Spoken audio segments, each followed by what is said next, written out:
Bonjour les bien-aimés, c'est une joie de nous retrouver ici une nouvelle fois pour ce rendez-vous avec le pain de vie, ce rendez-vous pour être nourri, pour recevoir la lumière du Seigneur, afin, surtout avec pour objectif de voir les vies des gens être délivrées, les difficultés partir.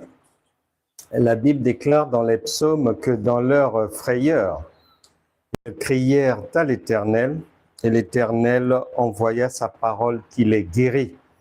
Donc les amis, mais ravi de vous retrouver pour être guéris, délivrés, avoir des conseils, avoir des tuyaux pour résoudre les problèmes de la vie, être déchargé de toutes les lourdeurs psychologiques, lourdeurs morales, lourdeurs corporelles et tout.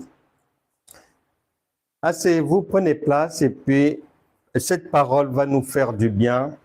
Et Dieu n'a pas changé, il est le même hier, aujourd'hui et éternellement. Donc aujourd'hui encore, il envoie sa parole, le pain de vie, pour nous faire du bien.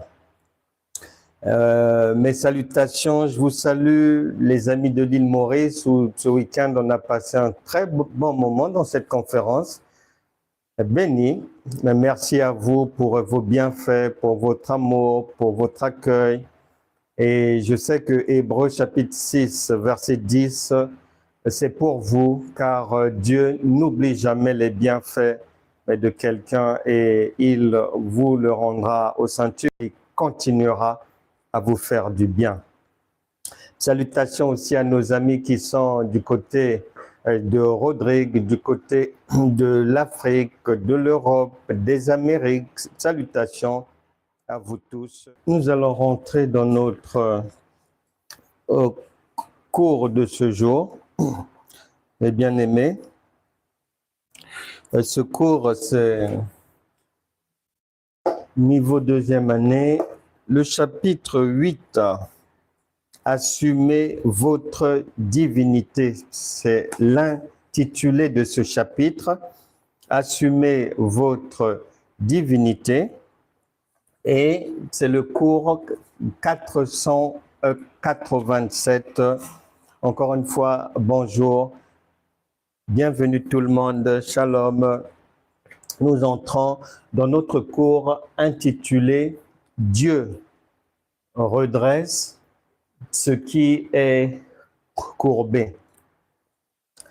En introduction, Ésaïe chapitre 8 dit que si l'on à la loi et au témoignage, si l'on ne parle pas ainsi, le peuple ne peut pas être sauvé ni délivré, c'est-à-dire si on ne dit pas la vérité aux gens, ça ne marchera pas. Si l'on ne parle pas ainsi, le peuple ne peut pas être sauvé. Les gens ne peuvent pas voir leurs difficultés s'évanouir. Les gens ne peuvent pas être définitivement guéris. Les gens ne peuvent pas avoir des vies prospères ni abondantes. Nous avons la responsabilité de dire aux gens la vérité. Il y a quelqu'un qui m'avait interpellé quelque part parce que ça fait des années, la personne ne comprend pas, elle est malade et malgré les jeûnes, malgré les prières, la maladie ne part pas, elle souffre. Et j'ai entendu une autre personne qui en avait ras-le-bol aussi, se demandant quelle prière encore faire parce que lorsqu'on a fait toutes sortes de prières pendant plusieurs années, toutes sortes de jeûnes, on se demande qu'est-ce que je peux encore bien faire. Et J'ai vu d'autres personnes qui étaient en souffrance, souffrance maritale, souffrance professionnelle, qui ont jeûné, qui ont prié, qui ont vu le problème être résolu au travail, mais 3 mois après la résolution du problème professionnel, c'est l'enfant qui fait une fugue, c'est l'enfant qui se retrouve dans la drogue, c'est un problème de terrain et ça n'en finit plus. Et toutes ces personnes-là, j'ai eu à répondre ce qui suit, que Dieu a très bien fait les choses. C'est-à-dire que dans ce monde, lorsque tu fais que l'homme attend toujours un résultat de toute action qu'il peut faire. 2, l'homme ne supporte pas l'échec dans ce qu'il entreprend. Et je dis aux gens, mais il faut vraiment peut-être être maudit. Il faut vraiment peut-être avoir quelque chose qui ne va pas dans la tête pour attendre 30, 40 ans pour se rendre compte que la solution à mon problème, ce ne sont plus les jeûnes et les prières. Puisque ça ne marche pas depuis 12 ans, depuis 15 ans. Mais puisque ce que j'ai fait, même si j'ai jeûné, prié, le problème part à droite, un autre arrive à gauche, un autre arrive derrière. J'ai dit un jour ici, et je le redis encore, il y a un souci là-bas, et je le redis encore, l'Afrique est le continent le plus riche en ressources naturelles. Or, diamants, pétrole, gaz, cobalt, zinc, toutes sortes de pierres précieuses, de métaux et autres. Toutes sortes de ressources naturelles. L'Afrique est également le continent où il y a le plus grand nombre d'églises locales. C'est le continent aussi où il y a le plus grand nombre de personnes en jeûne et prière. On y trouve le plus grand nombre de personnes en chaîne de prière permanente. On y trouve le plus grand nombre de chrétiens faisant des veillées spirituelles. On y trouve le plus grand nombre de chrétiens qui chassent les démons, etc., etc. Et cela depuis plus de 40 ans. Pour quel résultat? Parce que le Créateur nous a conçus, mais comme lui. La Bible déclare que tel il est, tel nous sommes, que nous n'acceptons pas quelque chose qui ne donne pas du résultat. Et concernant rien que les chrétiens au niveau de l'Afrique, le résultat, avec tout cet investissement, toutes ces veillées de prière, toutes ces prières, tout ce temps à chasser les démons, à poursuivre le diable, à pourchasser les démons et les sorciers.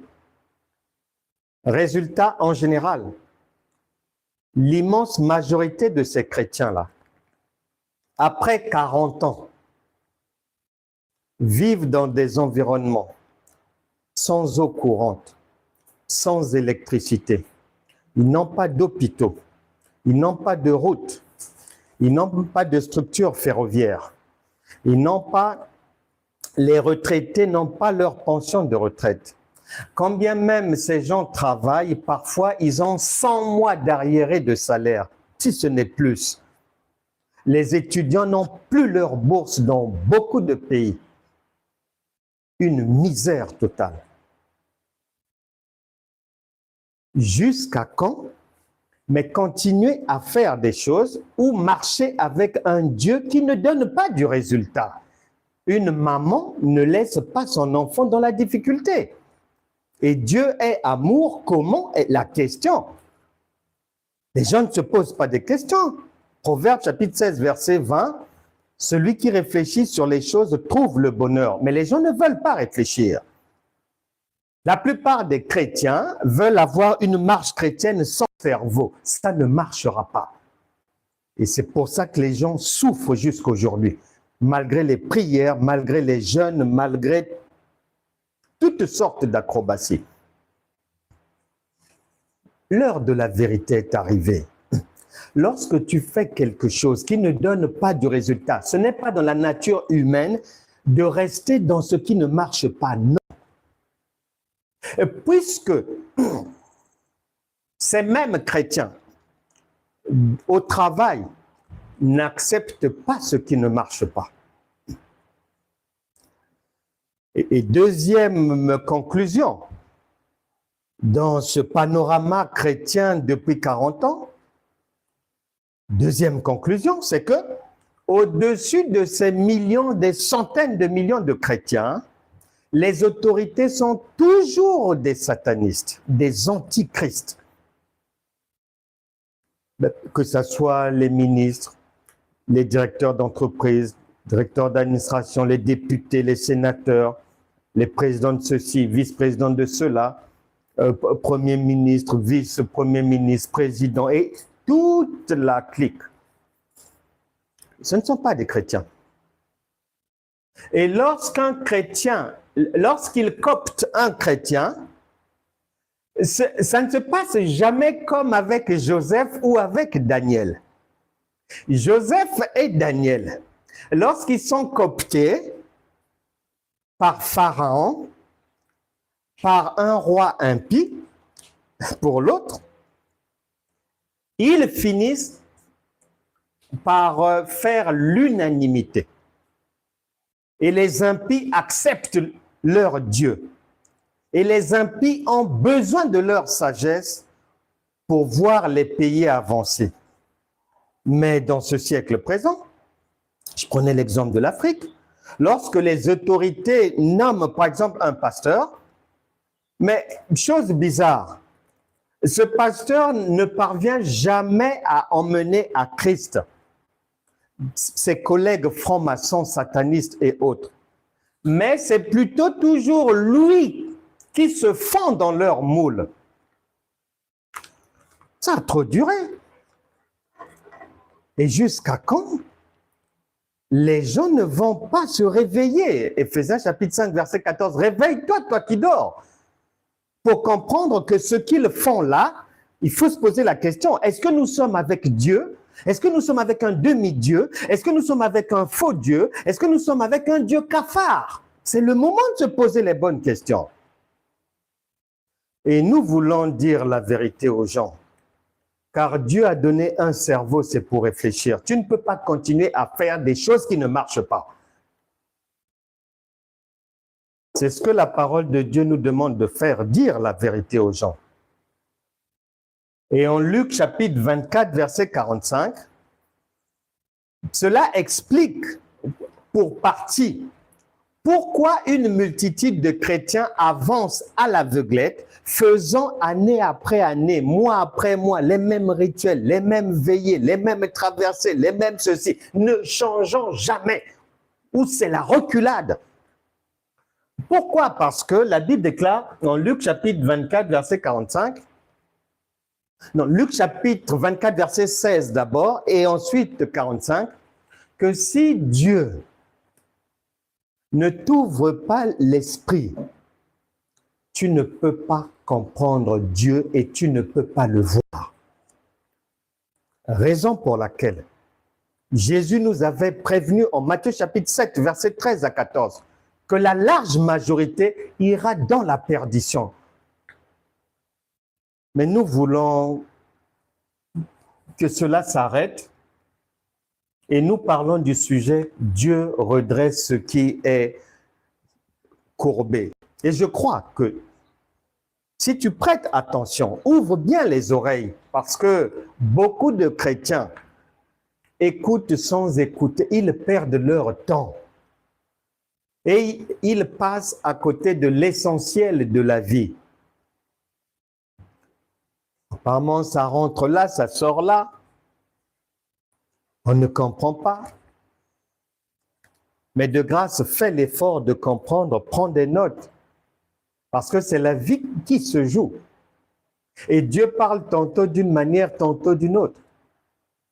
Il n'attendra pas que tu te dises, oui Seigneur, je suis là, je suis maintenant prête, j'ai mon stylo et tout, j'ai du temps, tu peux me parler, j'ai 1 heure, parle-moi. Non, non, non, non.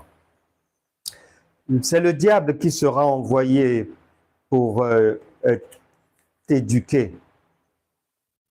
Nous parlons de Dieu redresse ce qui est courbé et nous croyons que tout ce qui est courbé dans ta vie, si tu prêtes attention à ce qui se dit, à cet enseignement, à ce pain de vie, sera redressé aujourd'hui même.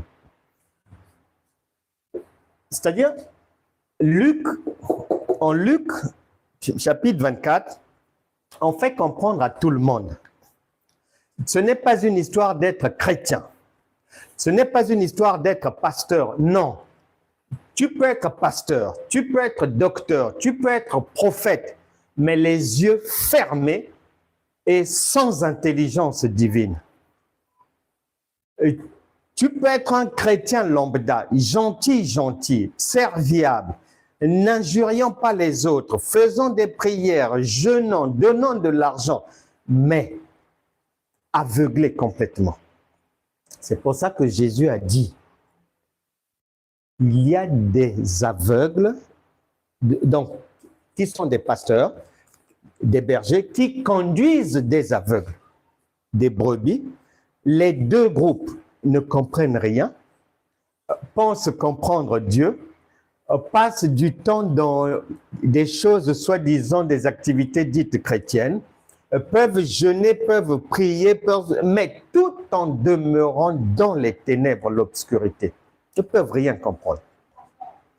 Jésus a dit à Pierre, puisque Dieu t'a donné la révélation, c'est sur toi que je bâtirai mon église.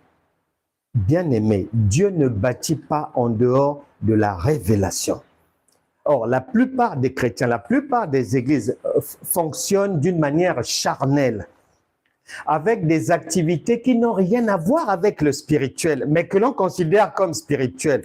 Mais Dieu est très bon et sage.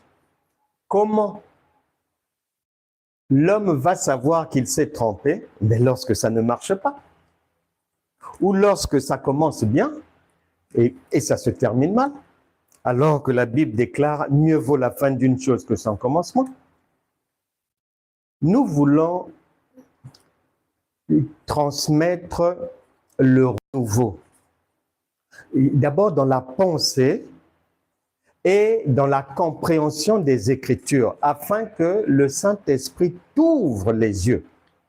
Afin que le Saint-Esprit t'ouvre l'esprit pour que tu comprennes. Parce que la plupart des chrétiens et des églises ne comprennent pas Dieu.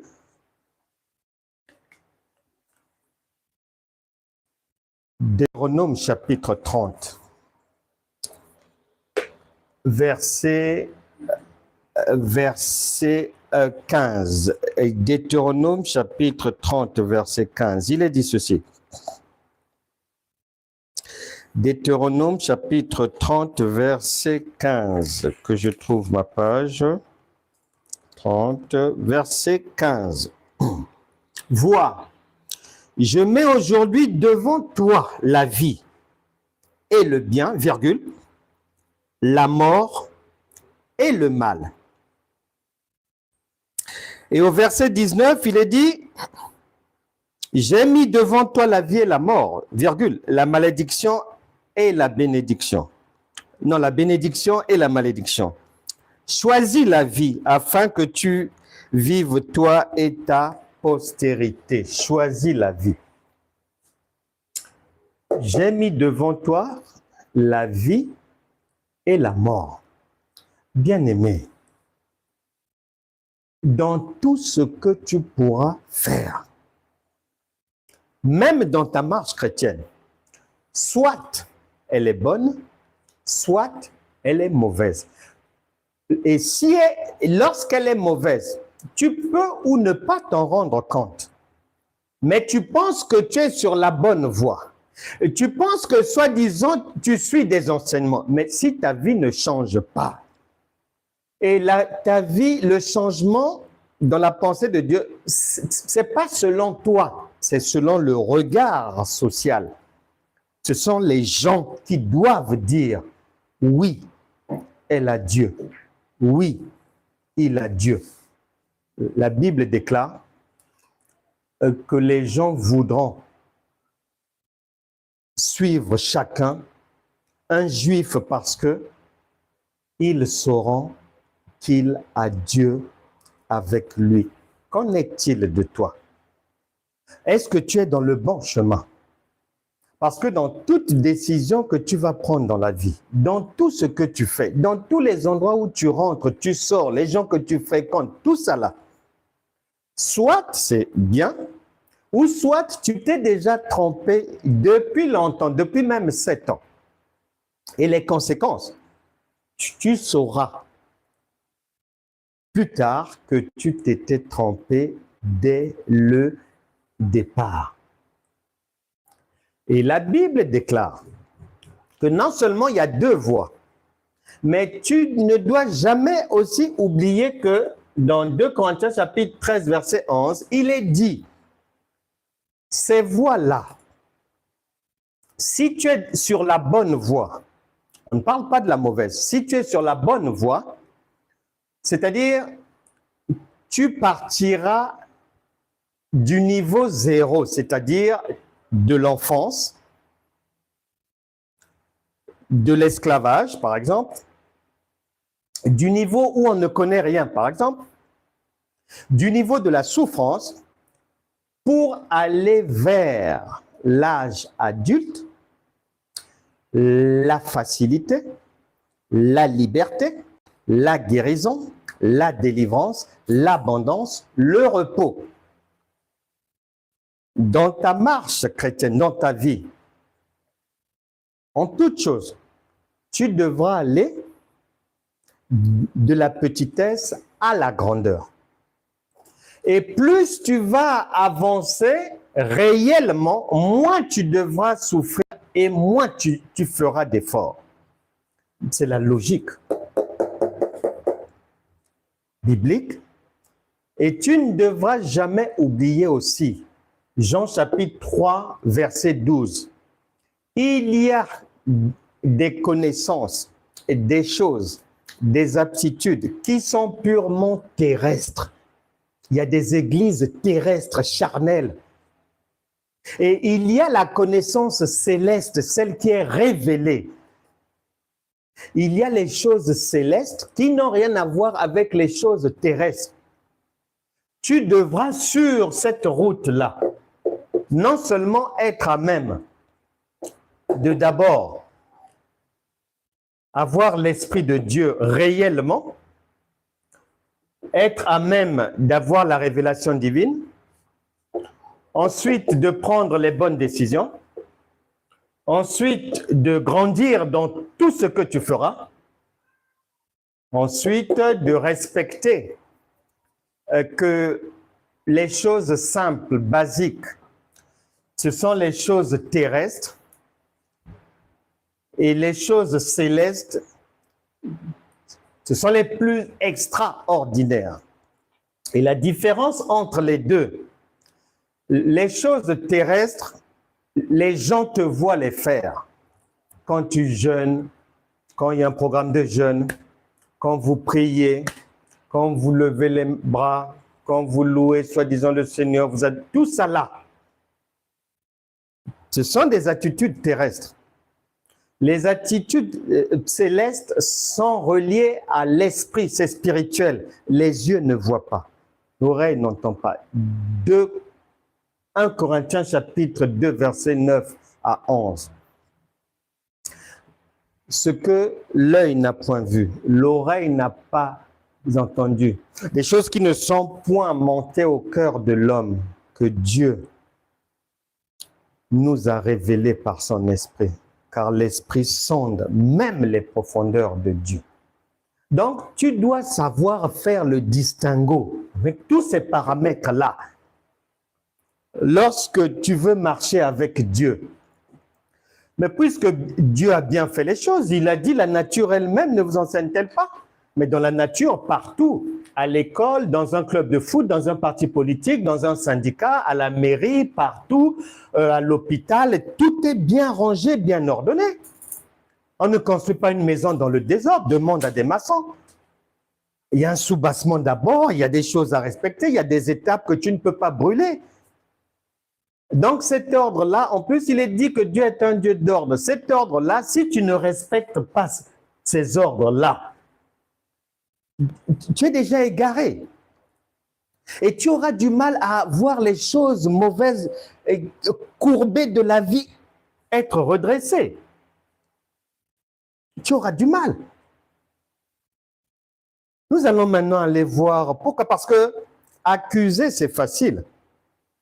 On va aller voir que bien souvent, nous sommes nos propres opposants. Nous sommes nos premiers adversaires, nous-mêmes. Et je disais ce week-end à l'île Maurice que les pensées de l'homme, c'est sa première prophétie. Les pensées que tu peux avoir.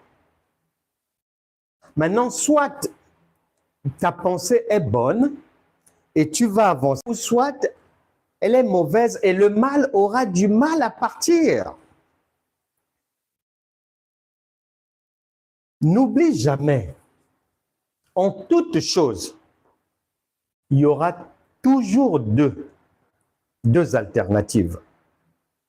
Sur la base de Deutéronome chapitre 30, versets 15 et 19, allons rendre visite au roi Salomon, Ecclésiaste chapitre 1 et verset 15. Vous pouvez toujours inviter les autres, hein, faites-les venir, partager, il faut être là. Vous pouvez aussi prendre le temps hein, de vous rattraper dans les cours, de prendre votre cahier, suivre les cours. Ils sont aussi sur YouTube, dans Franck Cana, École de la foi révélée. Et petit à petit, mais vous allez bien grandir et tout, parce que la vie, le temps de vie sur terre est compté. Plus vite tu iras, mieux ça ira pour toi. Plus tôt tu te rendras compte que ce que je connaissais là, c'est trop bas. C'est pour ça que mes problèmes sont toujours là. Et ce que je connaissais là, c'était trop mélangé. Là, maintenant, j'ai un ordre. Et ce que je connaissais là, je pensais que c'était des enseignements. Or, ça n'en était pas. Tu vas être éclairé. Et tu verras ta vie avancer. Il ne faut jamais oublier, mon peuple périt faute de connaissance. Et l'Écriture n'a jamais dit que mon peuple périt faute de prière. Non. Il n'a pas dit que mon peuple périt parce qu'il ne fait pas des veillées de prière. Non. Il n'a pas dit que mon peuple périt parce qu'il ne chante pas. Non. On n'a pas dit que mon peuple périt parce qu'il ne jeûne pas. Non. C'est parce qu'il lui manque la connaissance. Et donc, un homme averti en vaut deux. Ecclésiaste chapitre 1, verset 15. Suis bien ici. Ici, il est dit, ce qui est courbé ne peut se redresser. Ce qui est courbé ne peut se redresser. Je disais tantôt que en toute chose, Dieu ne peut pas mentir. Une fois qu'il dit que devant toi, de la maternité jusqu'à ce que tu entres au jardin d'Éden par le cimetière, tu auras toujours devant toi, en toutes circonstances, deux alternatives. La bonne décision ou la mauvaise. Le bon choix ou le mauvais. Bonne orientation, mauvaise orientation. Ici, on dit, quelqu'un dit, c'est dans la Bible, que ce qui est courbé ne peut se redresser. C'est-à-dire que si tu souffres du cancer, tu iras jusqu'au bout avec. C'est ce qu'il veut dire. Il veut dire que si tu as déjà divorcé, tu ne peux plus rattraper cela. Une vie de couple dans un foyer sympathique, c'est fini pour toi. C'est ce que ça veut dire ici. Ça veut dire que si l'hôpital a déjà dit, madame, que vous ne pouvez pas mettre au monde, vous avez une parole pour croire à ça, elle est là. Ce qui est courbé ne peut pas. Mais, n'oublie jamais, Dieu dit il y aura toujours deux voies. Sur la base de quoi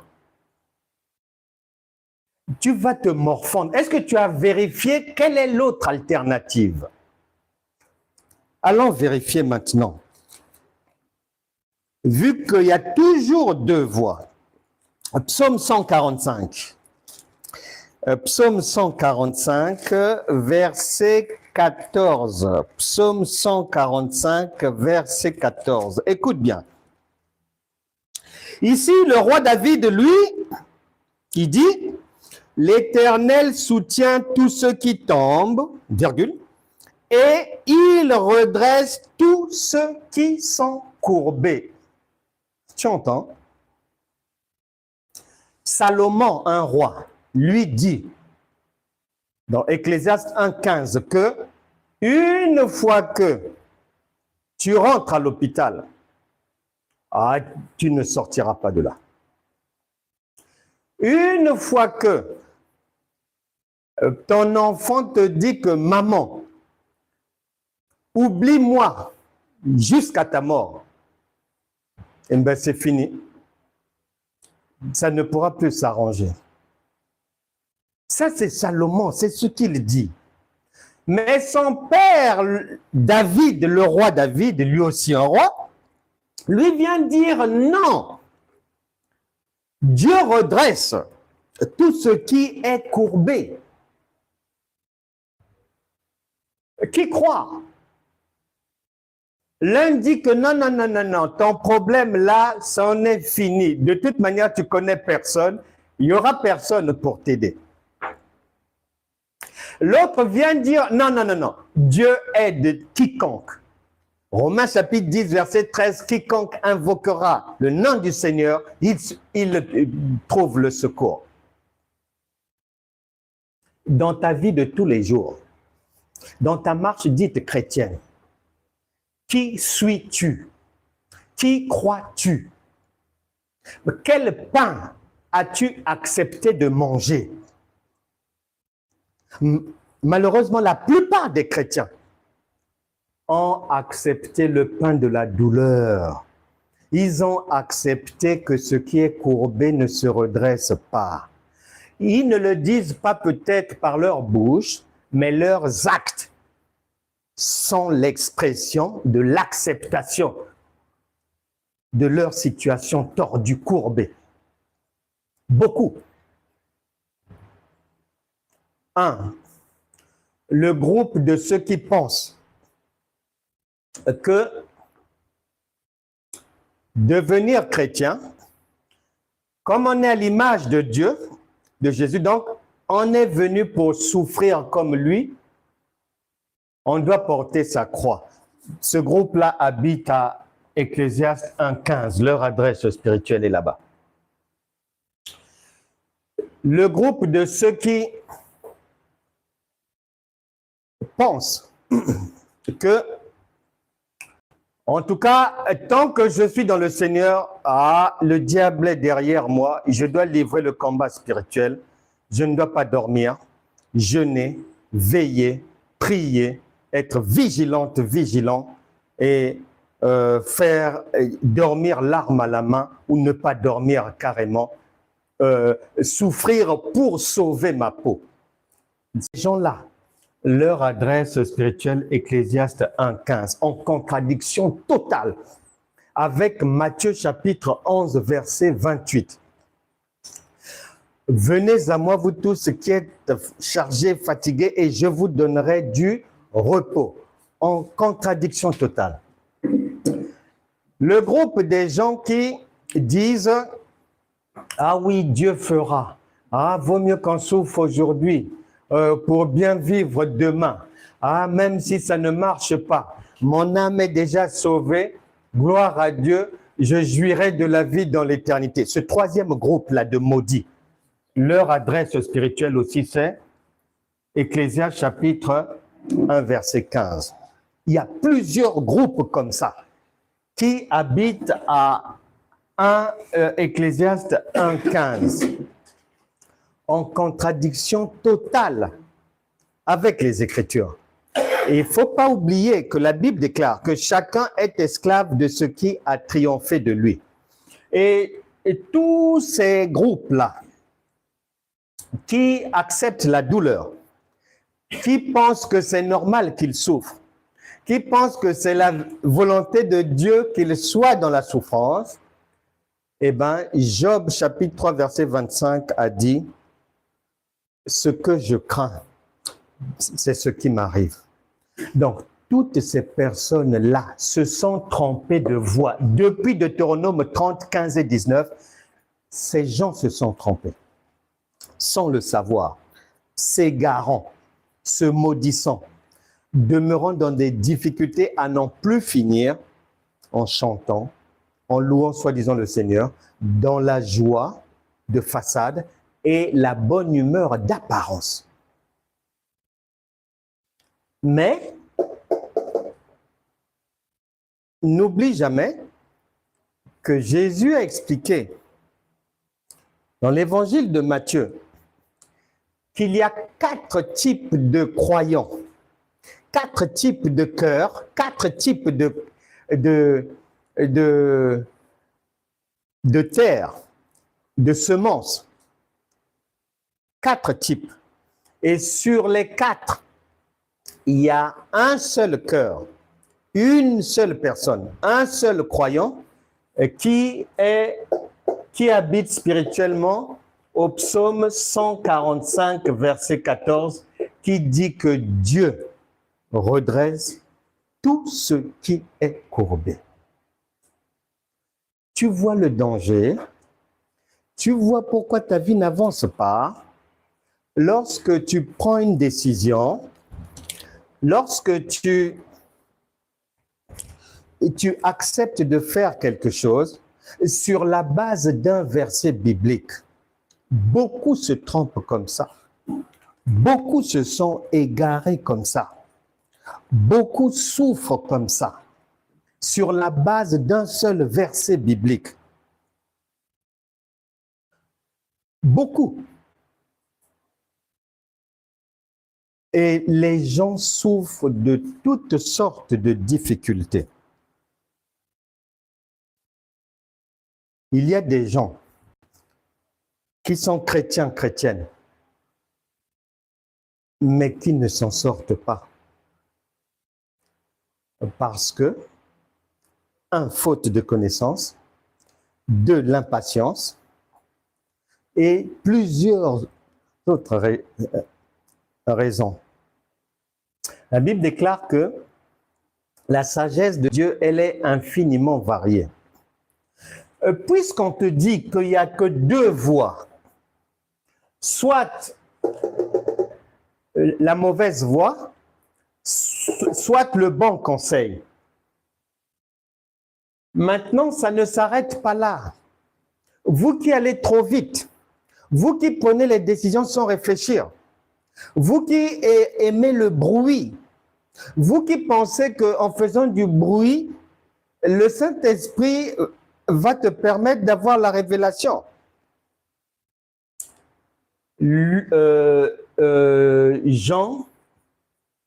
Jean chapitre 8, versets 17 à 18, dit que pour que tu acceptes une parole, que ça soit Ecclésiaste 1, 15, là où la plupart se sont jetés là-bas, c'est leur lieu d'hébergement spirituel. Ou bien Psaume 145, verset 14, l'Écriture dit, le salut est dans le grand nombre de conseillers. Donc, cherche un autre conseiller parce que ici on a dit que c'est le témoignage de 2 personnes. C'est à partir de là qu'on peut commencer à faire un choix. C'est-à-dire, il te faut il est écrit. Là, c'est il est écrit. Là aussi, c'est il est écrit. Puisque lui prend une direction et l'autre prend la direction opposée. Donc, à ce moment-là, pour que tu ne te trompes pas, il te faut maintenant il est aussi écrit. Pour que tu sois sûr que ton problème va partir, il faut qu'il y ait un deuxième témoin qui vienne soit soutenir Ecclésiaste 1,15 ou soit Psaume 145, 14. Allons-y dans Luc, nous allons, vu que Jésus a dit, ici là, Ecclésiaste, Psaume, c'est dans la loi. Et Jésus, quand il vient, il dit que lui, il est venu accomplir la loi. Donc, on va aller vérifier. Ici, là, qu'est-ce que Jésus a dit de cette situation pour nous permettre de prendre la bonne direction? Luc chapitre 10. Luc chapitre 10. Vous qui aimez prendre les décisions à la va-vite, tu ramasses un verset biblique, tu sautes dessus, tu rentres dedans, alors que tu n'es mais soutenu par personne derrière. C'est très dangereux. Et c'est pour ça que les chrétiens se trompent beaucoup. Ils prennent les décisions avec beaucoup de légèreté et d'ignorance. Chanter ne veut pas dire que tu connais. Luc chapitre 10, verset...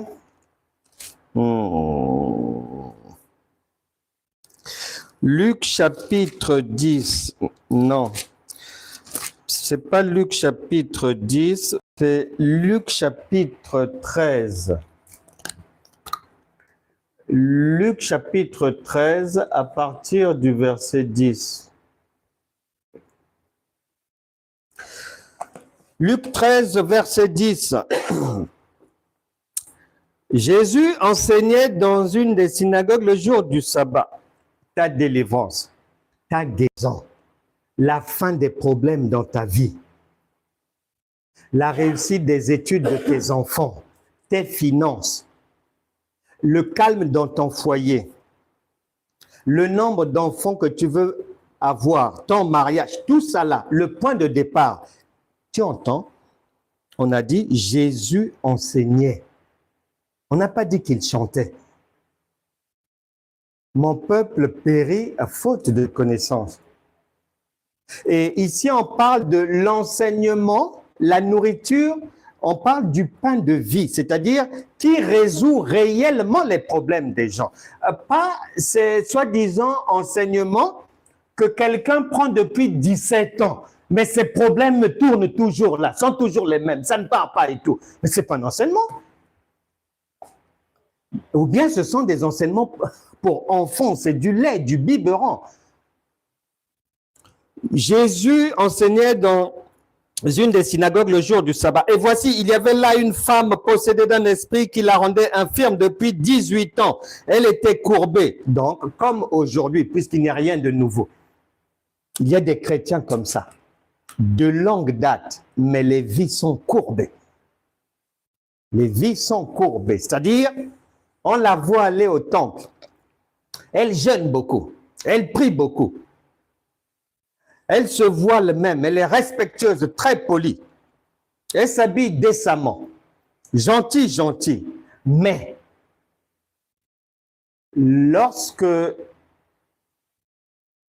tu la vois hors des activités chrétiennes, la vie est complètement courbée. Jusqu'aujourd'hui, il y en a beaucoup. Et il nous est dit, et ne pouvait pas du tout se redresser. Donc, Elle croyait peut-être en ça. Depuis 18 ans, là, ne pouvait pas se redresser. Et Ecclésiaste dit que oui, ce qui est courbé ne peut pas se redresser. Donc, elle croyait à ça.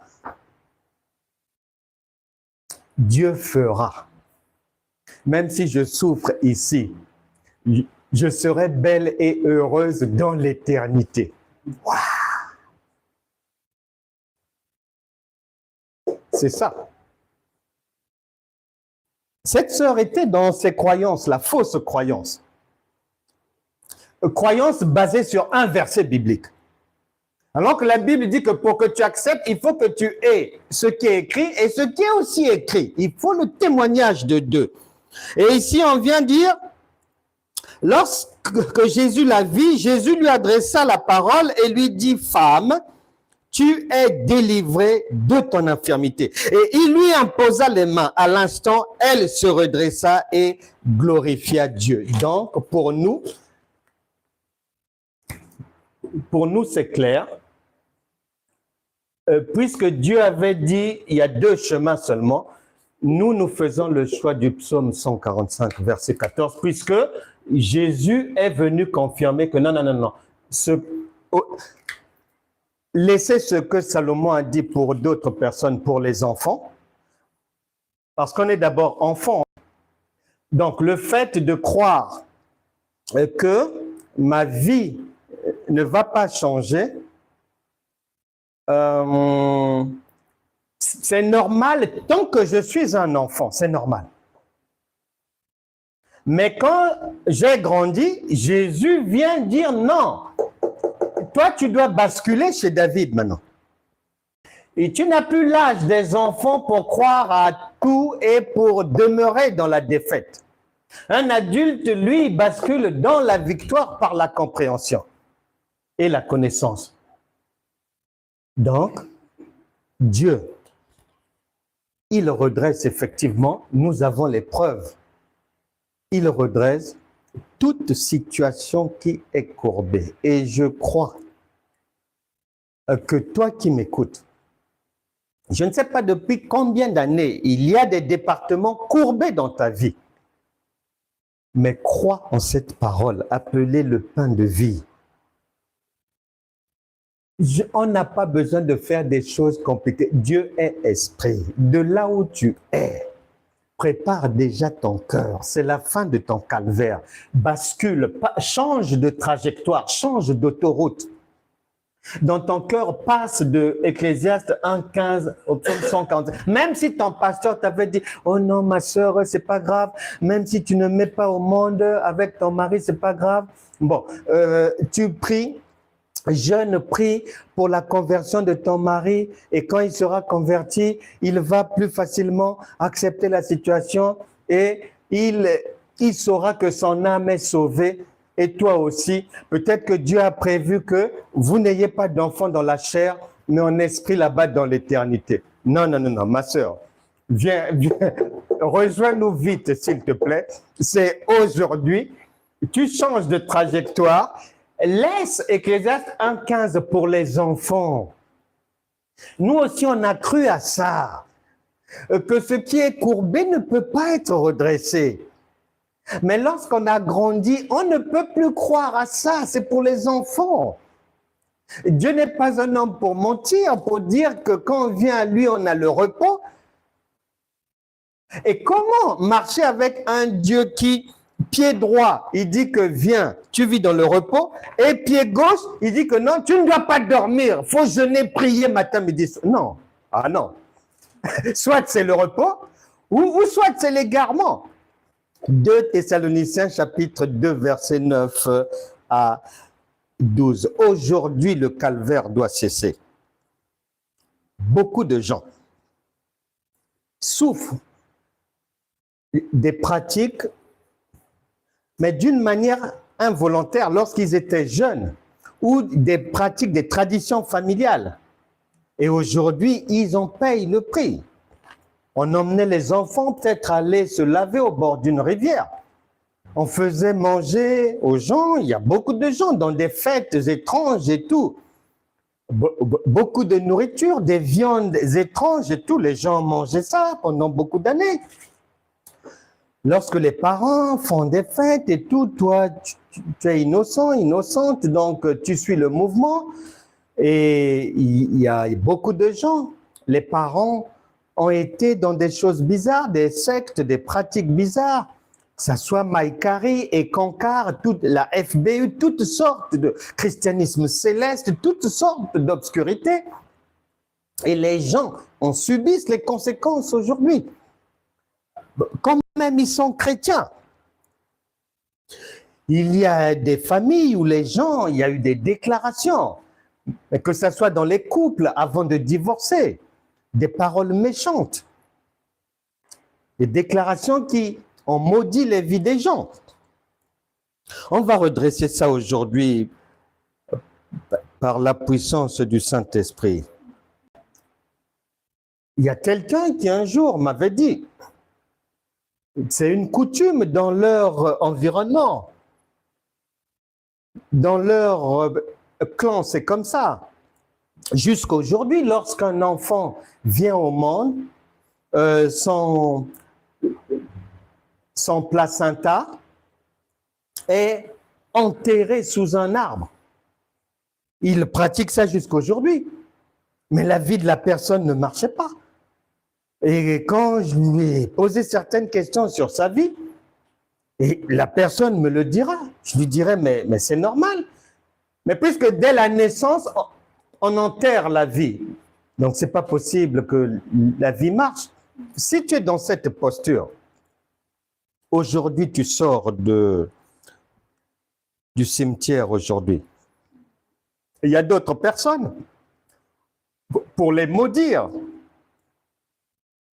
leur argent a été enterré quelque part.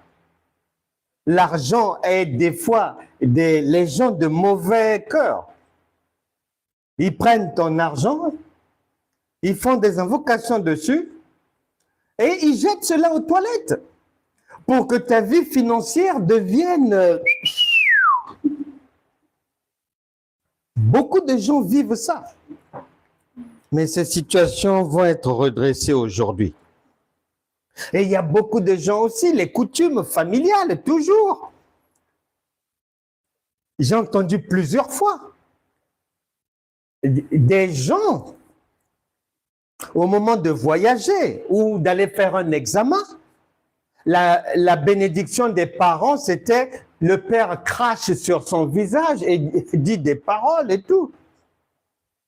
Et d'autres, il faut passer entre les jambes de la maman, passer une fois, deux fois, repasser, rentrer chez le père là-bas.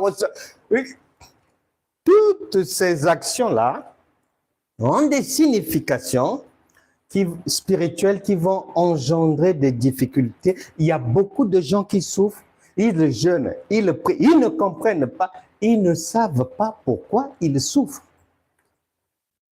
Jusqu'aujourd'hui. D'autres, leurs vêtements ont été jetés à la poubelle pour que leur vie devienne des poubelles. C'est pour ça que certaines femmes ne trouvent jamais de prétendants. On ne les aborde jamais dans la rue. Même pas de coup de fil, malgré Elle a fini les rouges à lèvres des plus beaux magasins, mais ça ne séduit personne. Et parfois, dès le jeune âge, c'est un sous-vêtement, une chemise, quelque chose qui a été pris, on a mis dans une poubelle, c'est terminé. Accompagné de 2-3 paroles. Que toi, tu parles beaucoup. On va voir, allez, va à la poubelle. Et les gens, faute de connaissances, ils ne comprennent pas.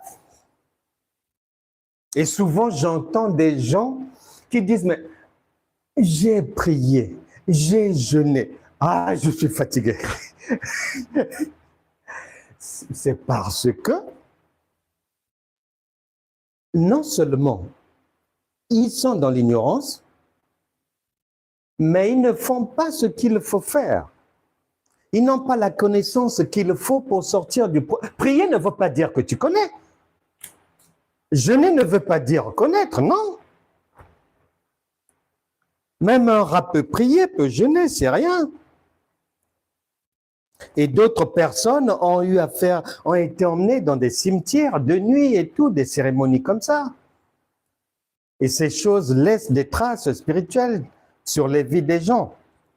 Mais aujourd'hui, en tout cas, Dieu n'est pas un homme pour mentir. Dieu va redresser tout ce qui est courbé dans ta vie. Enfin, comme Dieu est un Dieu d'ordre, Dieu va redresser aujourd'hui. Mais tu dois quand même avoir à l'esprit un certain nombre de paramètres et de connaissances pour que le mal ne revienne pas, ou pour que tu ne commettes plus d'erreurs, ou pour que tu ajustes bien ta vie. Psaume 119, verset 66, parce que Dieu est un Dieu d'ordre. Il manque à beaucoup de chrétiens le bon sens. Il manque à beaucoup de chrétiens le bon sens. J'ai déjà témoigné en disant que j'ai déjà participé, moi aussi, à des séminaires sur le mariage.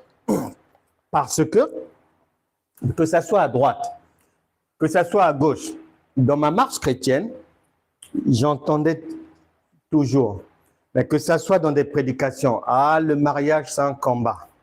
Ah, le mariage est la première cible du diable. Ah, le mariage, le diable c'est la guerre qu'il préfère livrer.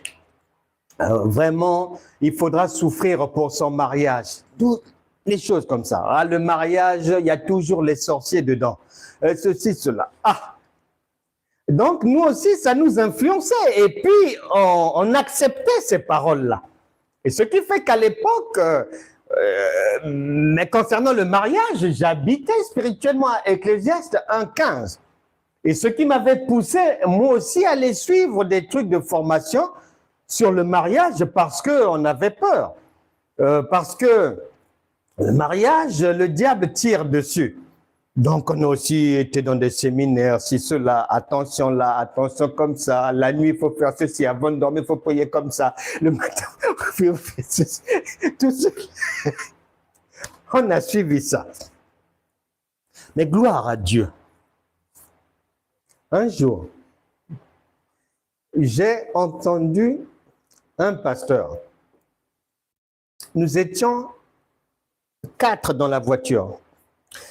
C'était à l'époque des CD dans les voitures. Et c'était une prédication. Et ce pasteur-là donnait un témoignage. Je suis sûr et certain jusqu'à aujourd'hui que j'étais le seul à avoir tendu l'oreille là-bas. Parce qu'on était en train de causer dans la voiture, de tout et de rien. Dans ce bruit-là, j'entends le pasteur dire que lorsqu'il s'est converti à 19 ans, comme autour de lui, il y avait tellement de divorces, des problèmes ceci, des problèmes dans le ménage comme ça, le diable combat le mariage, ceci, cela. Et lui, à sa conversion, il a dit, Seigneur, je viens à toi, oui, mais s'il te plaît, je ne veux pas vivre ce que les autres vivent, donne-moi un bon mariage. Et il témoignait que ça faisait plus de 50 ans qu'il était marié avec sa femme et ils ont eu 4 enfants. Jamais ils ne se sont disputés. Leurs enfants ne les ont jamais vus se disputer. Sa femme n'a jamais haussé le ton sur lui. Lui aussi n'a jamais eu à crier sur sa femme. Un mariage paisible. Depuis l'âge de 19 ans, il avait dit à Dieu, en tout cas, moi, je veux vivre la réalité de ta parole, le repos dans le mariage. Donc, ce jour-là, quand j'ai entendu ça, le bon sens, c'est quoi? Il y a beaucoup de chrétiens, ils n'ont pas le bon sens. C'est-à-dire, une fois qu'il entend un truc, ah, le diable attaque!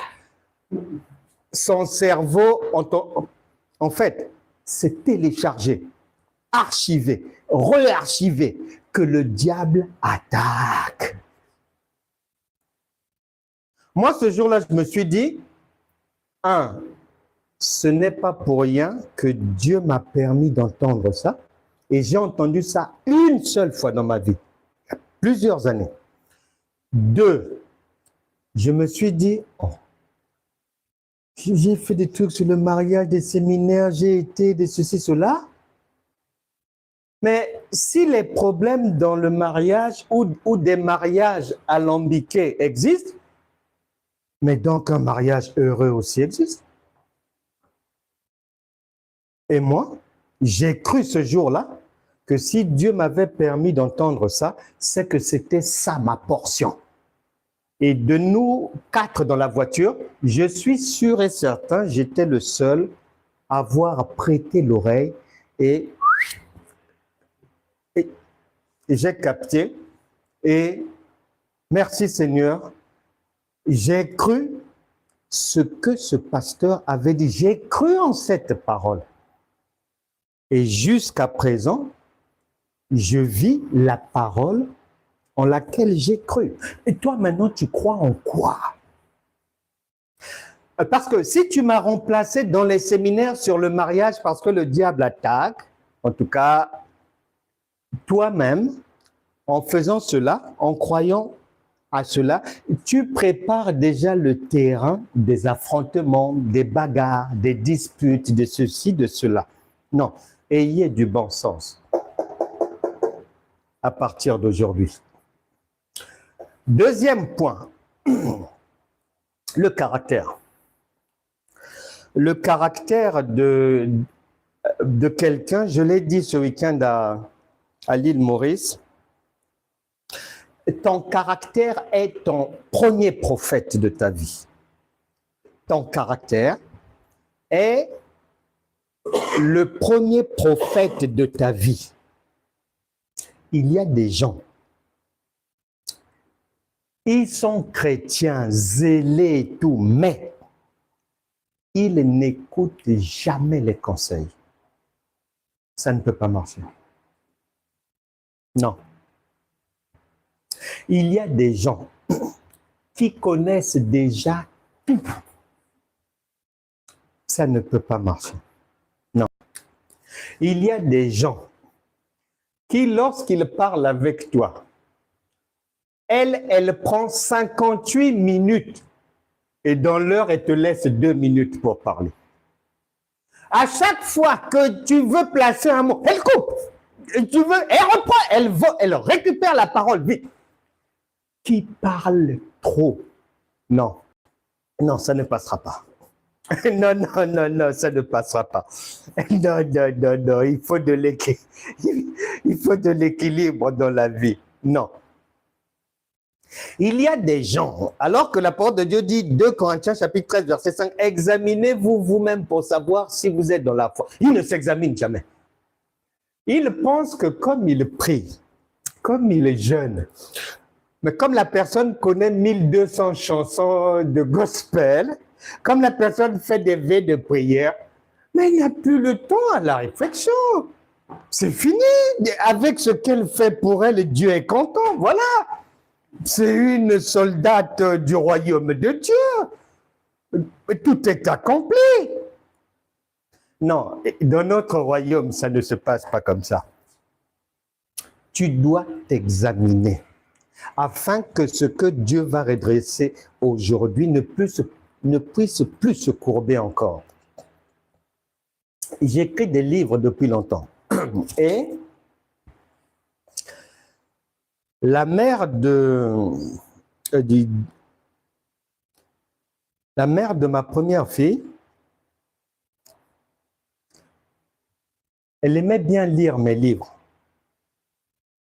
Et donc, à chaque fois que je sortais un livre, je lui envoyais un exemplaire à chaque fois. Elle lisait et tout. Ce n'est pas quelqu'un qui m'a dit. C'est moi-même. Un jour, au moment de poster un livre, j'ai réfléchi, j'ai dit, ah, est-ce que ça peut me faire plaisir que ma femme reçoive des livres de son ex, même si il écrit des livres. Est-ce que ça peut me faire plaisir? Immédiatement, moi-même, j'ai eu la réponse. Non. Depuis ce jour-là, j'ai arrêté de faire ça. À partir de là, si elle veut lire l'un de mes livres, elle se débrouille avec Internet, ceci, cela, mais plus jamais par moi. Et c'est là où on doit s'examiner afin de savoir si dans ce que nous faisons, Jésus a dit à Jean-Baptiste lors de son baptême au Jourdain, il lui a dit, il est bon de faire ce qui est juste. Et beaucoup de chrétiens ne s'examinent pas.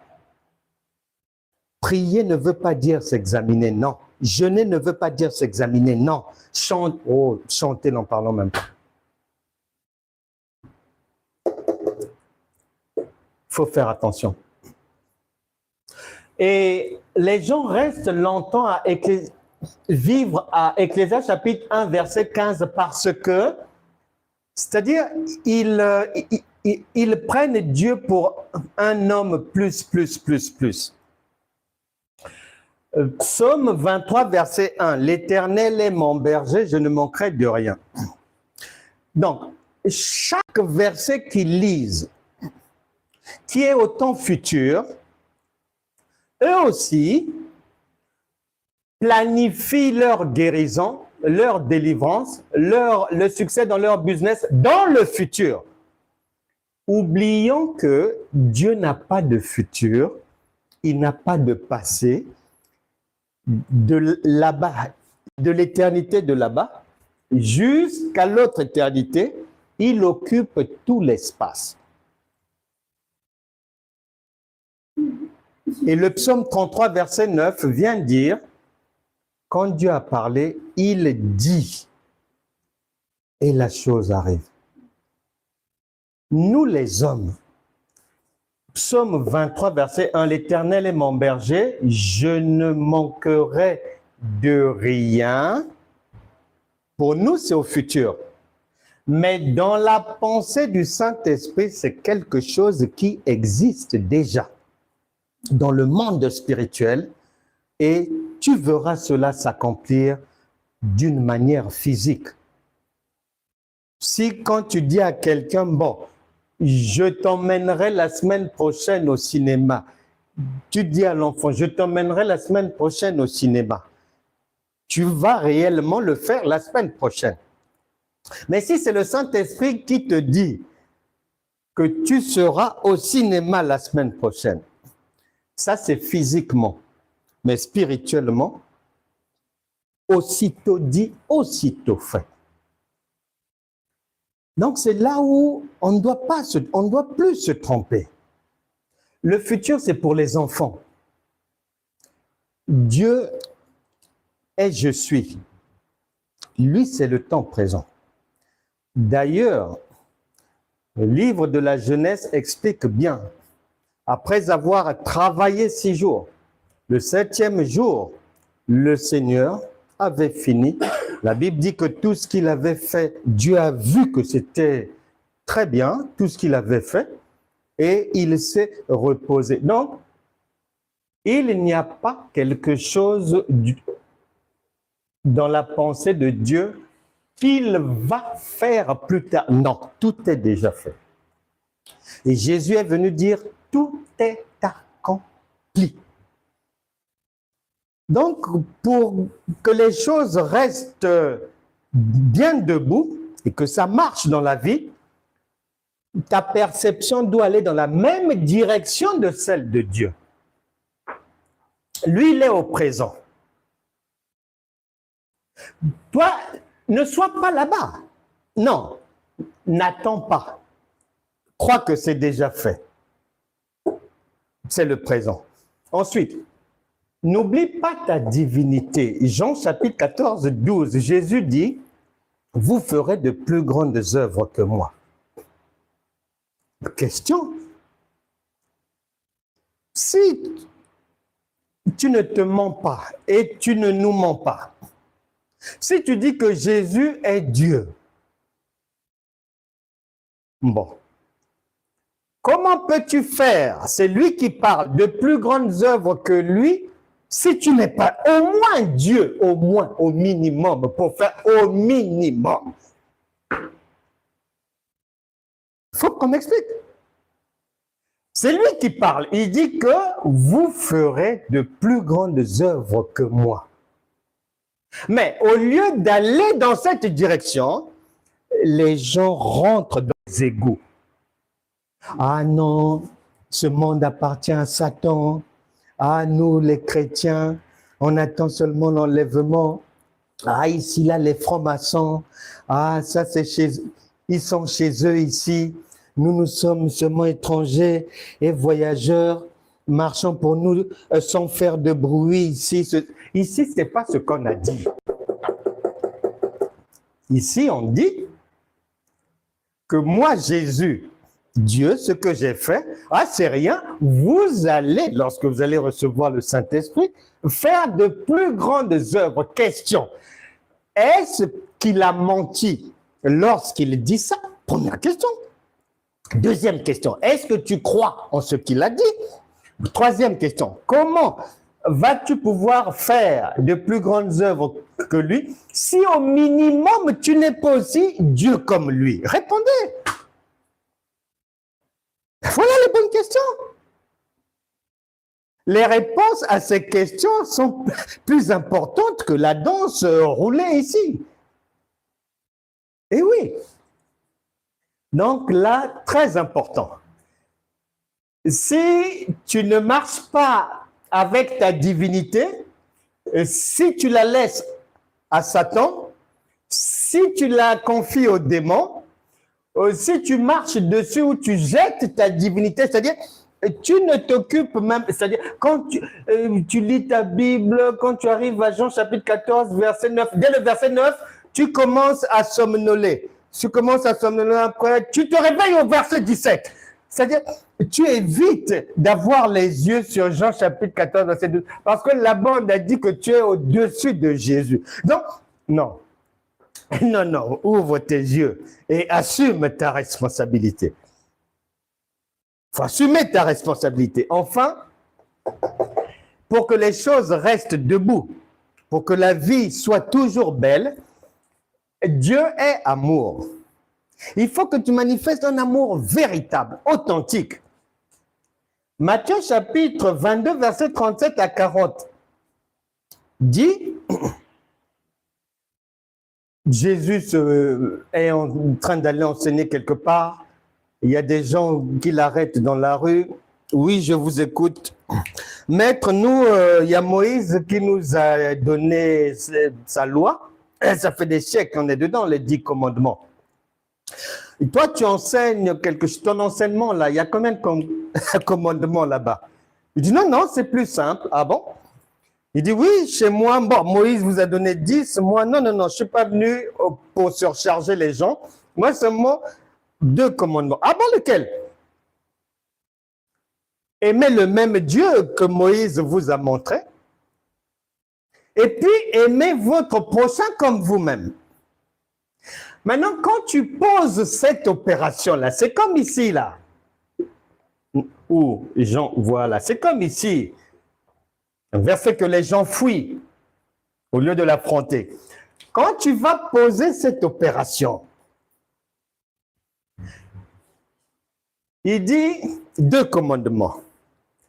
Aimer Dieu. Aimer son prochain comme soi-même. Bon, aimer Dieu de tout son cœur. C'est-à-dire, quand on dit aimer Dieu de tout son cœur, c'est-à-dire que la logique voudrait que tu puisses aimer Dieu au moins comme tu t'aimes toi-même. Maintenant, il te dit que ton prochain, aide-le aussi, aime-le comme toi-même. Quand tu poses les Écritures, ça va donner Dieu égale toi-même, ton prochain. C'est-à-dire, vous êtes tous sur la même longueur d'onde. La manière dont tu aimes Dieu, tu t'aimes aussi comme cela et tu aimes aussi ton prochain comme cela. Donc, vous trois, vous êtes au même pied d'égalité et ça fait Jean chapitre 5, verset 18, se faisant égal de Dieu. Tout le monde est sur le même niveau. C'est pour ça que ça vient justifier. Jésus dit que vous allez faire de plus grandes œuvres que moi parce qu'il sait qu'un vrai enfant de Dieu, donc c'est un Dieu, il peut le faire.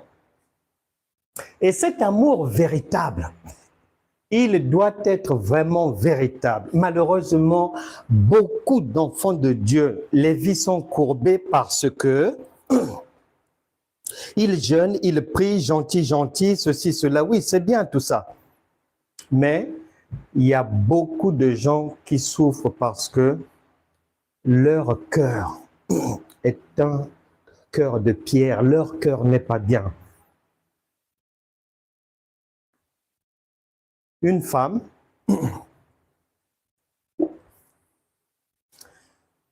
elle avait plusieurs enfants.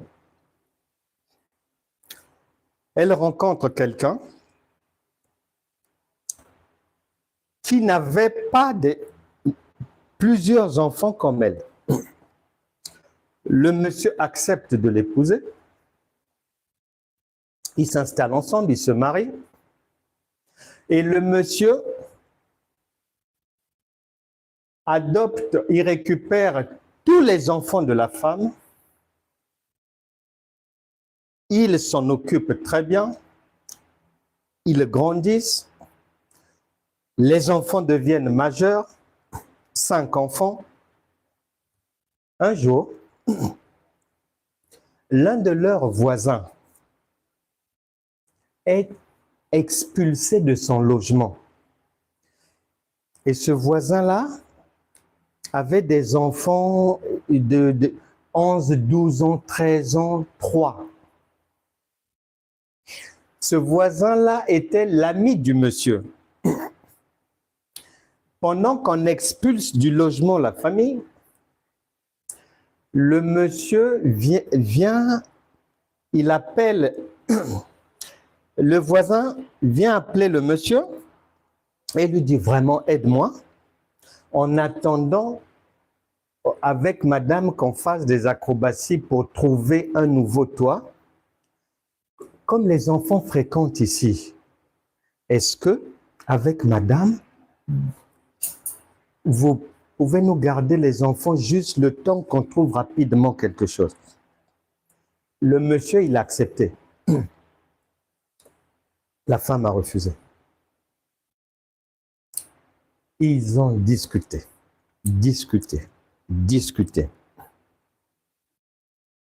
Le monsieur, à la fin, il s'est dit non.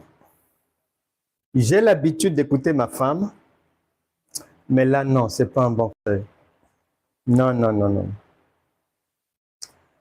Il a outrepassé le point de vue de sa femme.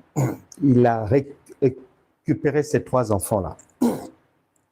Ces 3 enfants-là, pendant qu'ils étaient chez eux, pas devant le mari, dans le dos du mari, elle les maltraitait. Ça a duré 2 ans. Après 2 ans, elle a commencé à sentir une petite douleur comme ça. Tu vas chez le médecin, bon, tu te dis, bon, c'est juste peut-être besoin d'une pommade à mettre là et tout, et puis ça passera. Le résultat, non, c'était pas une pommade. C'était plus compliqué que ça. Il fallait l'opérer. C'était maintenant une suite de soins avec toutes sortes de maladies qui sortent du corps. Les rancunes, la haine, le non-pardon, la méchanceté. Beaucoup de gens, beaucoup de chrétiens sont méchants. Pas d'une manière physique ou devant les gens. Non, leur cœur n'est pas bon. Mais la Bible déclare, Galates chapitre 6, verset 7, on ne se moque pas de Dieu. Et Romains chapitre 6, verset 23, le salaire du péché, c'est la mort, c'est-à-dire les maladies, les problèmes, c'est la mort. Le mauvais cœur, les rancunes. Arrête ça aujourd'hui. Arrête ça aujourd'hui. S'il y a des non-pardons, accepte de pardonner à partir d'aujourd'hui. Parce que la boule dans ton cœur, là, c'est celle-là qui va te fabriquer le cancer. C'est celle-là, c'est cette boule, ce nœud, les noms des gens que tu ensèmes dans ton cœur vont te fabriquer des tumeurs, des insuffisances, toutes sortes de complications au niveau de la santé, au niveau des finances. Mais à partir d'aujourd'hui, que chacun prenne la décision dans son cœur de ne plus marcher ainsi. Savoir que Dieu est amour. Ça veut dire qu'un chrétien authentique est caractérisé par l'amour.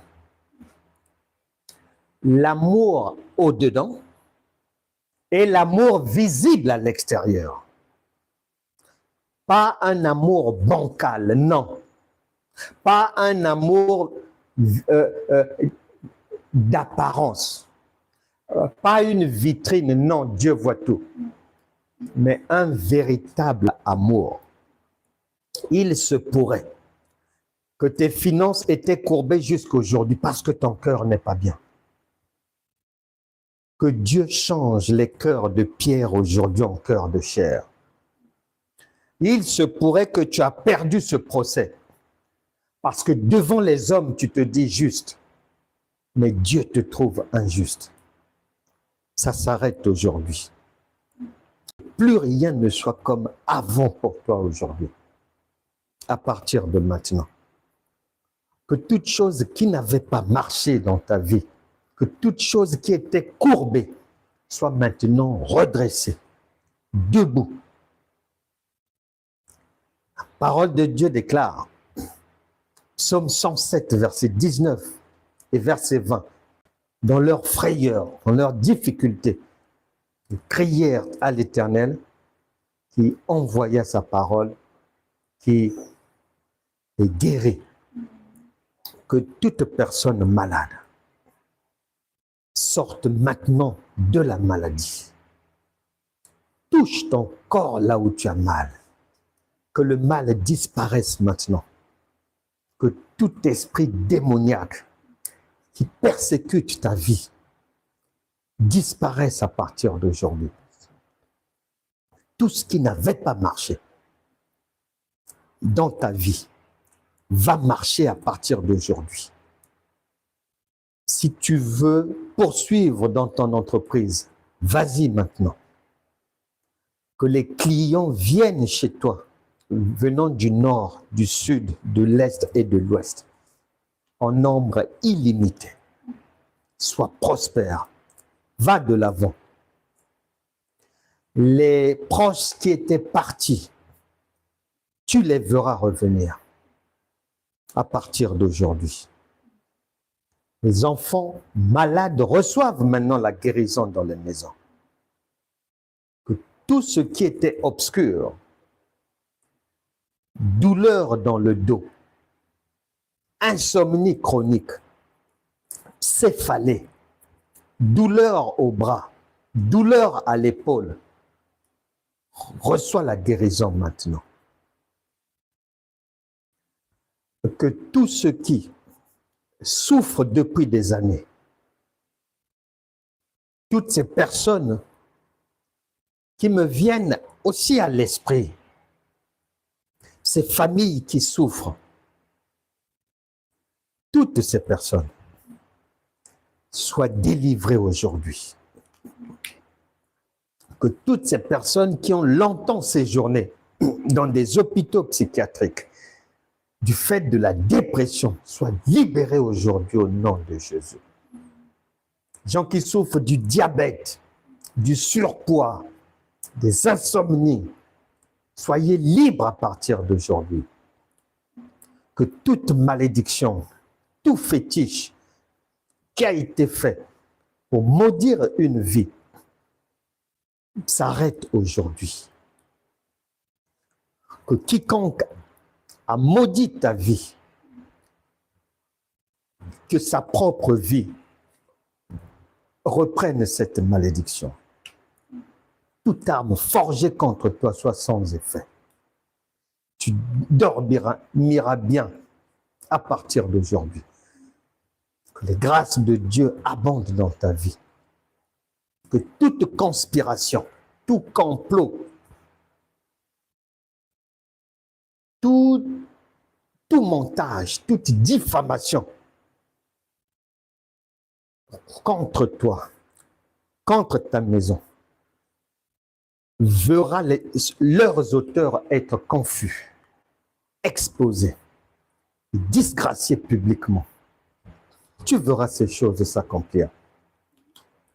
Que tout sorcier, tout démon, tout monstre qui en veut à ta vie, qui était derrière ta vie pour te nuire, reçois le feu de Dieu maintenant. Que quiconque cherche ta mort, qu'il reçoive cette mort lui-même. Toute personne qui a enterré ta vie, qui a mis tes sous-vêtements dans une poubelle, qui a jeté tes vêtements dans des toilettes, qui a craché sur ton nom, craché sur tes vêtements, brûlé un stylo t'appartenant, brûlé ta pièce d'identité, brûlé un document t'appartenant, que ce feu leur revienne en plein visage à partir d'aujourd'hui. Sois libre maintenant, guéri, soulagé, libéré. Reçois une vie droite, une vie redressée dans tous les domaines. Au nom puissant de Jésus, tu verras ces choses s'accomplir. Crois seulement. Amen.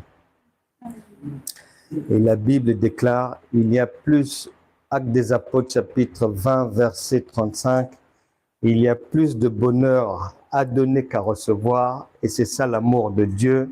Si le Saint-Esprit te le met à cœur, 2 Corinthiens, chapitre 9, verset 7, que celui qui donne le fasse librement, sans contrainte ni tristesse. Vous pouvez faire un don, une offrande, vous avez les coordonnées. Dieu vous bénira. Nous vous aimons, nous vous saluons. On se retrouvera dimanche aux heures habituelles. Shalom chez vous.